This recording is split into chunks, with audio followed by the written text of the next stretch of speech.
through this for this person right here, what we're doing. I just heard now that the CRA paid $1 million for the land. Mm-hmm. We are sending $2 million for this project. Well, Bruce, come on back up, because I don't want to get, these numbers wrong. He's the one that manages all this. But it's $1 million of, go back, it's $1 million of penny, correct? Let me step back to the amount, total funding. We're looking at the land acquisition, as Joel pointed out, to use the penny funds for the project when it's a lower income affordable housing project. The eligible use is to buy the land. The amount is based on an appraisal. So we've got an appraisal that's fairly dated now at $2 million, and so that's how we've established the $2 million funding amount. We'll get another updated appraisal before we go to closing, but that's where the $2 million amount comes in. The recommendation for that funding is a blend of funding sources, $1 million from Penny for Pinellas.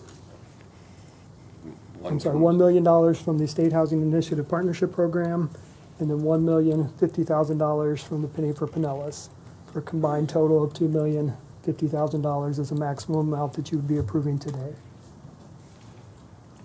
So the city, the CRA purchased the land from the city, gave them $1 million for it. Okay, we're putting $1 million of the Penny for Pinellas along with the grant funds to meet their appraised value of the property. That's going back to the CRA, and then the city is putting $2.4 million into the project to drive down the cost to where you can get these units affordable. Okay, one last question then. So why are we paying a premium of $2 million for the property? Why don't we have an extra $1 million for additional land or additional construction cost? Or, I mean, I know it's all kind of together, but I'm just trying to make sure we follow the money. It was only $1 million to buy the land. If we were to pay $1 million, then the overall project would have $1 million gap in being able to move forward. And so basically it wouldn't be able to move forward. So in part of this, we're filling a gap. It was a $4.5 million funding gap over the last year due to construction pricing increases, contractor shortages, and those kind of things. So there's really a over $4 million funding gap from when the project was initially financed and received funding from the state. So they went to the city of Clearwater and sought additional funding. They've reduced their developer fee. They've acquired some additional private financing. And sort of that last ask was for the county for $2 million. With the penny funds, we can only buy the land, and so we're looking at that as the forum to use those dollars. The land's valued at $2 million, so that's kind of, once all the chess pieces are on the board, how we recommend utilizing county funding. I think that piece, what you just said, the land is valued at $2 million. Per an appraisal that's almost a year old, so I think when Okay, we get a new that's- appraisal, I it'll think probably. that's the difference of where the concern was, correct? That's part of it, yeah. I mean, we're trying to make the project happen. That's what we're trying to do. Trying to make the project. There's no way we would try to pay appraised price when they would take the $1 million for the land reimbursement. We're just trying to justify it by paying quote unquote appraised price on this project, because that's all we can use our penny for. And it frees up money elsewhere for the overall project. Correct, and we're utilizing SHIP funds as I another gotcha. eligible use Million for in that. SHIP. Mr. Chair, Yes, ma'am. for the tax credits that you all receive finally, because it's great competition, people literally sleep outside the door waiting for the doors to open. But what were you all able to ascertain for your tax credits from the state? Or, because I think she did say you were able to receive tax credits on your second try. Correct. Sean Wilson again from Blue Sky Communities. I believe that the amount of federal subsidy that we're going to raise through the tax credit program is about $17.6 million. And that may be in the backup, the exact number. And that's off of the it's a substantial 28.1 for the number. total cost of construction? Yes, ma'am. Okay. And so that just helps buy down the cost per unit for construction, which would then allow for the 60 and the 80% AMI that you're going to utilize for these 84 units, or that you'll ask for the 84 units. I was just And we're curious. also borrowing as much money as we can on the open market. Blue Sky believes in leveraging the government dollars with as much private money as we can, and so we're doing that as well through Raymond James Bank. Okay. And the only, I'll just make a comment, Blue Sky's been doing a lot of affordable and workforce housing in its projects in a number of our communities throughout the county.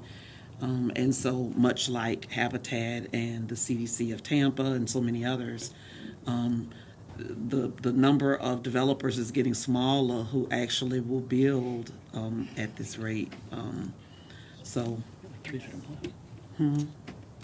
oh, yeah, so I'm happy when someone takes a bite of our apple and want to try and make it happen. I understand all the questions because it was a little confusing, but I see exactly where the dollars are going in order to help buy down the cost for construction per unit, which then keeps you within the 60 and 80% AMI for these 84 units. Further questions? Commissioner Gerard? Just a comment. I just wanted to say Florida League of Cities is in Tallahassee these 2 days, and I let some people know that they should mention Sadowski. Thank you all for being here. We have a motion and a second, I believe. I don't think so. I made a second. I made the motion. Yes, she made the motion. I made the second. Yes.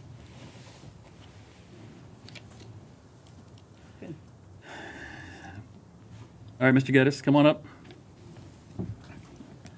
You'll have 3 minutes. Thank you, David Ballard Geddes Jr., Georgia Avenue, Palm Harbor. I'm a little confused as to what just took place. Nothing's taken place yet. We haven't voted yet. Okay, thank you. It appears to me that a purchase was made on a piece of property. And we have a developer that's going to use taxpayer money to build a structure to bring in more residents, recognizing that we already have an overbuilt community. We have water complications, we have sewer infrastructure that needs funding, and now we're supporting development which brings in more residents. My tax money is being used to fund someone else's home. I don't see anyone funding home for me or the people that live here. Why should we fund, or the commissioners take our tax money to fund housing for someone else at the expense of us when we have infrastructure issues and water complications and road congestion? Maybe I'm confused as to what's taking place here, but that's what appeared as an audience member to me. Thank you. Thank you, sir. All right, we have a motion, we have a second. We have a quorum still. All right, 4-5. We have a quorum. But do you all want right, to wait? clerk will open the board and we'll proceed to vote. I'm a yes. Put me. I'm not working still, but I rebooted. I mean, yes. I did. We rebooted it. I went completely out and in. He came up. in. Figures. Mine isn't coming up either. So I'm a yes. Peters is a yes. PSTA. It works fine. The item passes 6-0. And just as taking a second to just catch our breath here is that those of us that were here when we put the penny for Pinellas on the ballot, which passed with 83% of the vote in Pinellas County, by the way, 83%, since we've been talking about voter approval rates this morning. And there was probably not a single issue talked about more than housing in Pinellas County. And things haven't gotten drastically better since 2017 when we started this conversation. So what we've done today, with an investment of $5 million out of the $80 million committed by the Penny for Pinellas for the decade, for the entire decade, we took a step today to make sure that 177 families in Pinellas County would have a better opportunity to have a place called home. And that's what we did. That's what the voters have asked us to do, and that's what this commission is committed to do. So I appreciate your support this morning. Item number 11. Hallelujah.